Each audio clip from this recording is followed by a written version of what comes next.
Welcome to Amazing Business Radio with best-selling author and customer service and business expert, Shep Hyken. Shep will talk with some of the smartest thinkers in business to help make you more successful in your professional and personal life. This is Amazing Business Radio with Shep Hyken. Hello, everybody. It's Shep Hyken here. We're back with another episode of Amazing Business Radio. And today, our guest is Pasquale Di Maio, the Vice President, General Manager of Amazon Connect. Amazon, a name we all know and we love. And this guy, fascinating background, but not only does his company create the software, the solutions, the technology that helps drive both AI and human-to-human customer support for all of Amazon's different disciplines and businesses. They also have more than 20,000 customers that are using the Amazon AWS Connect software and solutions as well. So with that in mind, before we get into the interview, quick announcement. If you've got an amazing story that you want to share, or you have a question that you want to ask me, just reach out to me on any of the social media channels. I'm everywhere. If it is a question, use the hashtag AskShep. I'll answer it right there in that social channel. I'll answer it on this show, or perhaps in my newsletter, the Shepherd Letter. I love when people write in and ask me questions or share stories, because I include some of those in my weekly newsletter, and you can subscribe to that absolutely free by going to www.hyken.com. Subscribe there. And also, while you're there, pick up my research. My annual research report is also free, no charge. You don't even have to put in your email address to get it. Just click on the link. It opens up. It's yours to download. It has all kinds of insights that will help you make better customer service and customer experience focused decisions. All right, let's talk to this amazing gentleman, Pasquale Di Maio. Pasquale, welcome to the show. Thanks for having me. It's great to be here. Well, I'm excited because Amazon and AWS, like the biggest, one of the greatest companies. I'm a huge Amazon fan. Most everybody thinks of Amazon as this great retail marketplace. However, if you're in business, you know that Amazon has much more to offer with the AWS, and you are personally involved in the customer service and support of AWS products, and you help with Amazon's customer support, but you also, in addition to the 150 business units at Amazon that you provide support and services and technology for, you also support 20,000 or more other clients. Very exciting and impressive. Thanks. Yeah, we take a lot of pride in the fact that we don't just build software, but we really think through how we partner with these customers, whether they be internal customers or external companies who want to deliver great customer service. Our focus is to empower them, and we do that by really sharing in their goals together. And in many cases, that's something that goes back from day one when the very first line of code was written, at this point around 15 years ago. So it's been a long time passion of the folks on this team to deliver great customer service and to deliver the software that makes that possible. Right. And so when we talk about software, there's obviously customer support, which falls, I see two areas. There's the people side of customer support, and then there's the technology side, self-service, digital, AI, large language models. All of this is coming together. The capability is much better. But the first thing I want to talk about with you is a concept that you have called the better together approach. So let's elaborate on that, because I think this is going to make a lot of people who think AI is going to completely eliminate human beings altogether. This should make people feel a little bit more comfortable. Yeah, from our standpoint, we've always believed that humans were core to the experience. Obviously, the customer, the end customer, is a human being, and so often the main contact you have with the company now is through the customer service remotely. And so, if that's the case, then you really want to deliver amazing outcomes. And so, the number one thing I would say is everything we do with technology is allowing that to fade into the background and allow any human being to be more effective. So we definitely take a better together approach, as you noted there. And I think about it as being complementary. Now, I will say we believe that there are some things where an automated experience is superior. A password reset isn't fun for someone to talk to a person, nor is it fun to someone to listen to someone asking for a password reset. No one's enjoying that. No one's benefiting from that. So what we've done instead is said, like, how do we understand how we take and automate the things that aren't useful, the repetitive heavy lifting? How do we make that the most natural experience possible? When we have things that are much better handled by a human being, how do we then take all the context, everything we've learned through the automated experience, and how do we actually bring that to bear with that human being and hand them everything in a nice bow to be able to deliver the outcomes where they can do the things humans are great at, like empathizing, understanding complex problems, listening, learning, and thinking through something with a customer and building that relationship. And that's what our software is designed to do, is recede. We have great customers who are leveraging this. I look at something like that, and I don't love to use, legacy contact center data points as the example. I would say there are a few though that I think are interesting. And if I think about like agent transfers, that's a great example where someone like a DoorDash has achieved a 49% reduction in their agent transfers, and they're increasing their first contact resolution by 12%. This is huge because that allows them to get the folks, their dashers, back on the road driving and off the phone trying to solve a problem, or off the chat bot trying to solve the problem, and instead getting a solution to what they need to, so they can go help people get the things they need. Yeah. It's a huge win for them. So, I mean, the first time resolution or not necessary to transfer means you're saving time. Time is money. And like you said, and I'm going to use a word that's written up in my notes as we prep for this, deterministic AI. And as I understand it, and I could be wrong, I'm going to ask you to elaborate a little bit more.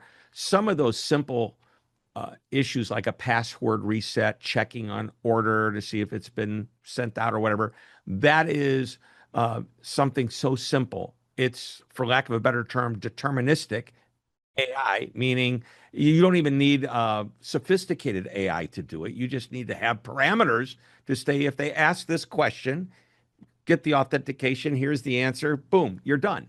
That's a huge part of it. I'll say, I think about it this way, which is that I want my customers, the companies and businesses using, and the governments using Amazon Connect, to be able to choose the right solution for the problem. And so I want them to say, on the one side, fully agentic AI is definitely a very interesting opportunity to go deliver or human-like experiences for solutions that give you an instant result and help you when a real person, isn't necessarily beneficial. On the other hand, I want humans to be fully empowered when a human being is the right choice. And we have, and if you want to use 100% humans to solve problems, then I'm going to use AI to help those humans be the best humans they can be. And in the middle of that, I say there's a whole set of things where you have a problem that is very important to be solved, and you want to guarantee it gets solved the right way.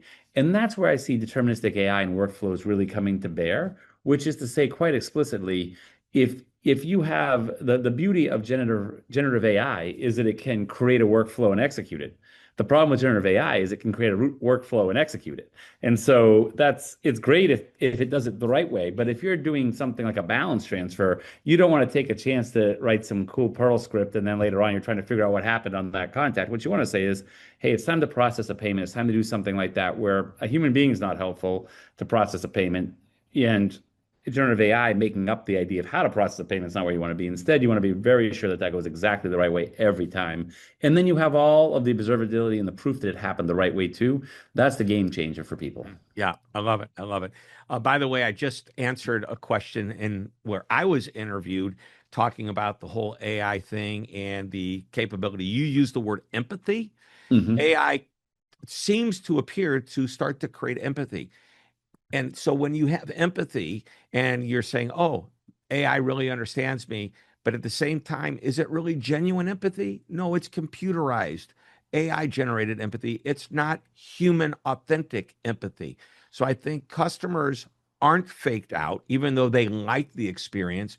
And they know when AI says, I'm so sorry that happened. And if it's a voice, it's using that type of inflection. Boy, that sounds like they really care about it. But wait a minute, that's a computer. It's not a human being. Yeah, I think that's right. The other thing I'll say is that I think there's a little fatigue setting in with the way sometimes these models tend to be a little overly emotive in this. And people aren't really looking for technology to form that emotional connection when they're trying to achieve an outcome like this. Like they are trying to get something solved. And so, it's not any different than a human being. If a human being pretends to be really interested in something you're doing, but you can tell it's not really in their heart, we're pretty good at detecting that stuff. And so trying to fake it is royally the right way to go, whether you're AI or a person, right? And when I call up and you talk to a human being and they say, "Oh, I'm so sorry that happened to you," I'm like, I have the same emotional response I do when AI says it to me, and it's overly emoting. I mean, if someone says, "I'm sorry that happened," I'm like, I appreciate that. If someone says, "I'm so sorry that happened," I don't think that goes very well for anybody. Designing these experiences and making sure that they're great is something that is absolutely important to do. And you want to design the experiences in AI so that that happens. And that's a new area where we're getting new tools where generative AI is actually really helpful for doing that. As long as you're careful to not sort of send it over that edge into this uncanny valley of false concern. Same thing with the people on your team. You want to tell them when like one of the things I think is most interesting about how we think about customer service at Amazon is we actually tell the people to treat the person on the phone like they're your friend. But what we don't say is the person on the phone is your friend. Don't pretend they are your friend because that would be weird. What is natural is to say treat them the way you would treat a friend. And that's something human beings do a really good job of. That is actually a really powerful statement to make to somebody when you say, "How are you going to help this person?" And so we want to be very thoughtful in how we're doing this across every aspect of the engagement, if that makes sense. Yeah, it makes total sense. And you don't need to repeat it. I want people who are listening to reverse about 30 seconds and listen to that whole friend statement. You can't fake it. You have to be genuine. The way to be genuine is to tell people, look, you really aren't their friend, but just talk to them like they are a friend. There's the old golden rule, do unto others as you want done unto yourself. And my friend, Dr. Tony Alessandra, takes it to another level and he says, that's a rule as long as the person would like to be treated the way you want to be treated. But how about this? Listen to that customer and treat them the way they want to be treated. If they're talking really fast, you're not going to try to mirror them, but realize they're probably in a hurry. So get to the point, and maybe be a little bit more efficient and quick versus a little bit more empathetic and relationship building, which is what we're going to talk about when we come back from the break. I want to talk to you about the evolution from transactional service to relationship building. I love the idea, and I have been saying for several years in my annual predictions that the whole idea of customer support shouldn't be just to resolve an issue or answer a question. It should be one that makes the customer say, in the words of the famous Austrian philosopher Arnold Schwarzenegger, it makes the customer say, "I'll be back." We're going to take a short break. When we come back, we're going to continue the conversation with Pasquale Di Maio, the Vice President and General Manager of Amazon Connect. Don't go away. Shep Hyken here with an offer that won't cost you a cent. You may have heard me talk about my annual customer service and experience research.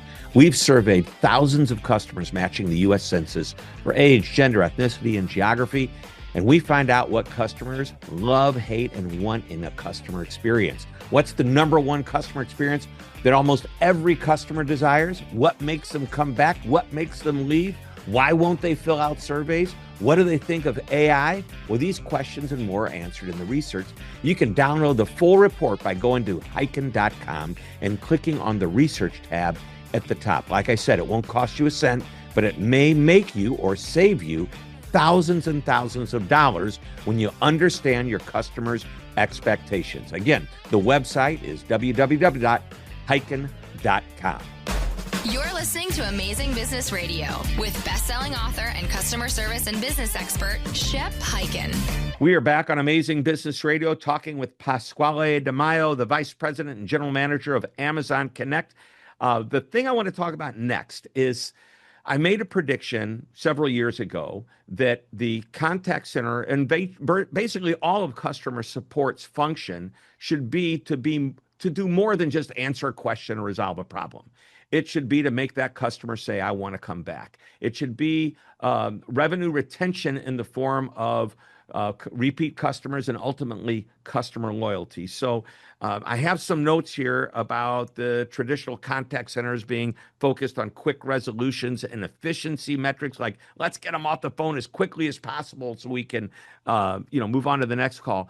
But at the same time, with AI and the digital experience, we can create this incredible interactive experience. It's easy, quick, and efficient that makes customers love even the self-help experience. So self-customer support help, not self-personal help. Although there are some websites out there that do that. So, but I'd love your take on this whole evolution from transactional service to relationship building. Yeah, I think, you hit the nail right on the head, which is that there are times when you want your relationships to be transactional because you're in a hurry, you're in a rush, or you just need something fixed. Of course, focus on solving the customer's problem.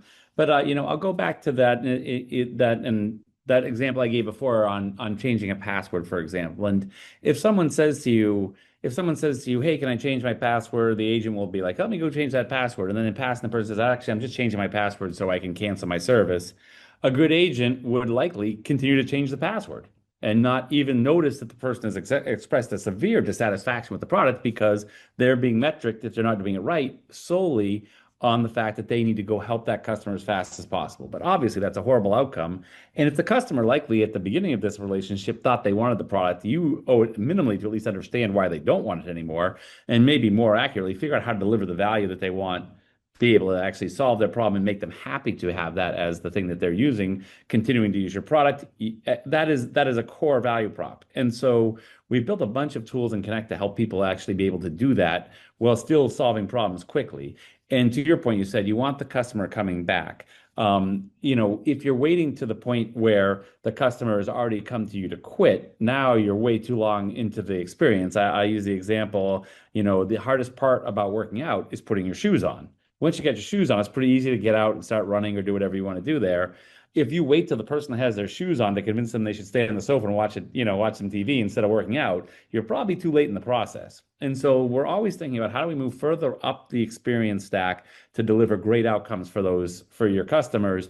And a big part of that is when they're engaging with you in a very direct way, what are you doing to make that a delightful experience, not just one where they're hoping it's just not quite so painful. And we can do a lot of that by really taking the heavy lifting off of the agent's plate and allowing them to focus again on the customer and empowering the agents to, again, not think about how do I get this person off the phone, but how do I actually engage with this person and think about what they're really going through and really representing the brand to that customer, whether that brand be a business, whether that brand be a government. We want people to come back and say, I actually had a much better experience than I thought, and I feel differently about that business. Yep. One of the things we teach our clients to do is to ask extra questions.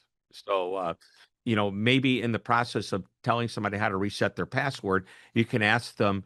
And by the way, this is a perfect example of what AI can do, listening in on the conversation, understanding why that customer called, and then feed to the agent a question that they can ask to better understand or promote the relationship a little bit better. So that's exactly right. That's exactly what we do with Connect is we listen to every single conversation, trying to aid that conversation to be a better outcome for the customer and the business together, a better together experience there. And so we had a company like Capitec's a great example where they went from analyzing 1% of their calls to 100% of their calls. And one of the big things they did was they are helping their agents perform better, but they're also starting to detect things like essentially real-time understanding of where they have ATM problems. They can get out there and fix them faster without having to have a human being involved and waiting for an agent to as a goodwill on their best intentions, be like, hey, I think there might be an ATM problem here. We can detect that and then actually create automatically a task to go follow up and figure out if there is a real problem or not, and then go solve that problem. And that means that some other customer never even experiences the problem because you're so quick to fix it. That kind of defect limitation is really, really powerful. Everything from aiding that agent to having better outcomes and being a better agent to delivering real world results outside the contact center, outside this customer service altogether. Yep. So that actually, you've hit two topics which we're going to cover before we end today. And the first is that improvement through real-time customer insight, which is exactly what you're talking about. Once we understand there's a problem, we get the insight. And by the way, we can start to analyze, is this the only customer that had that problem? Is this happening across the board? And we can start to see insights that will help us improve the experience, not just for the customer that's calling in and needs support, where we give them the relationship building, but now we're working on helping other customers that haven't even had the problem yet. So go ahead and let's talk about that continuous improvement through real-time customer insights, which I know you're very passionate about. Yeah, I think that the thing about it is if you take the attitude of saying this is now a data channel versus this is just an opportunity to get someone off the phone, you're going to have a very different attitude about how you engage with that person. And in some cases, you'll start taking on tasks in the background before the call is even over or the contact is even over. And an example of that is, there's a company who uses us that does a lot of online transactions, and they have a lot of people calling in to say I have an account compromised that I need to address really fast, and the person's obviously in a horrible place, freaked out. Unfortunately, that's also a great vector for someone to try and do an account takeover and call in and say, "Hey, I have an account compromise. I need to change my password. I need to get back in control of my account." And you want to be 100% sure you're not doing that on behalf of a fraudster. And so they have a number of technologies and checks they do to do that. As soon as that call is connected to a human being, in the background, they're launching multiple tasks to then go and actually analyze whether or not believe this is the person who's actually been compromised. And they have a bunch of technologies I won't explain to you here. It's not my place to tell you how they do it. It's pretty cool stuff, though. But the Like key thing about it, magic. You can't tell the secret, but you can see it. Looks like magic. yes.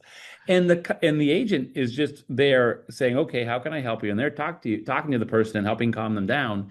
But the thing they're actually doing is waiting for those tasks to complete in the background, and as soon as they're done, they then help that person go through that process. And the end customer has had no experience except for having a very kind agent help them through a very difficult situation.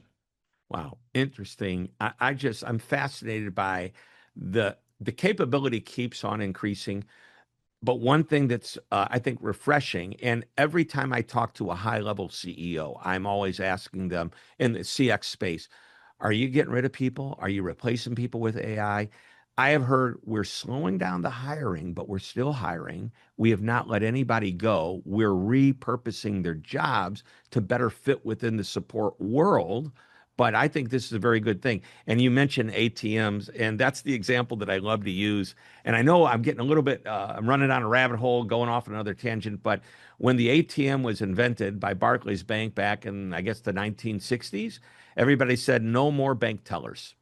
And every bank I go to still has tellers, and they still have an ATM sitting right outside the lobby for people to use when it's off hours or whatever. But anyway, I digress. I want to now cover this idea that you were leading into right before we talked about the real-time customer insights. You alluded to, well, we take care of problems that haven't even happened yet. In other words, proactive customer service, proactive customer experience versus reacting to problems, fixing them, and then just moving on. So let's talk about the importance of being proactive. Yeah, I think proactive is absolutely the future of customer engagement and customer experience that's going to change the way we think about so many problems. And I will say proactive ranges in quite a few different ways. One of my favorite examples, and I believe this is a proactive experience, even though it is reactive to the customer engaging you, which is, if your flight gets canceled and you call up and you say to the person, "How can I help you?" when they're calling and they're in this frantic state, they're going to be like operator, operator, and they're not going to want to talk to you, and they're going to be freaked out. Then, if you're unlucky, they're going to end up on hold, and now they're going to continue to be freaked out, and they're beginning to really not like you as a company. If instead you say, "Hey, I see your flight was canceled," This is a and recording of sorts. yeah, It's AI. It's a digital it's voice. AI, It's not and a it's recording. saying, Yeah, yeah. "I see your flight's been canceled. Can I book you on the next one tonight?" So that immediately puts the person at ease, will get them to engage. That's a great improvement to where you see most of people today. That's makes likely to make them continue the conversation and hopefully solve their problem right there with a simple yes. If it's no, you can figure out what to do, what you do need to solve the problem. But even better than that is to then say, "Hey, text the person and say, 'Hey, I've booked you on the next flight tonight. Is that solve your problem, or do you need me to help you with that?'" and then give them the option of how they want to contact you, how they want to interact with you, and say, hey, I'm happy to jump on a call with you. I'm also, if you want to just say right back yes, then you're all set. If you don't do anything, I will leave you on the next flight. These types of things where all of a sudden now this person's stress is completely gone. And the person sits there and says, wow, that was as if I had an executive assistant. That was as if I had someone operating on my behalf, taking care of me. Wow, what a difference of how I feel about the customer service of that company. And guess which of all those was the cheapest one for the company to actually do?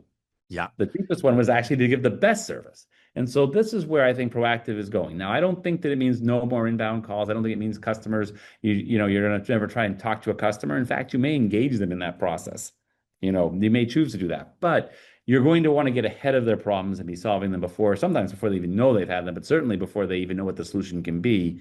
And then if it's not quite right, you can work your way back to figuring out how to solve that.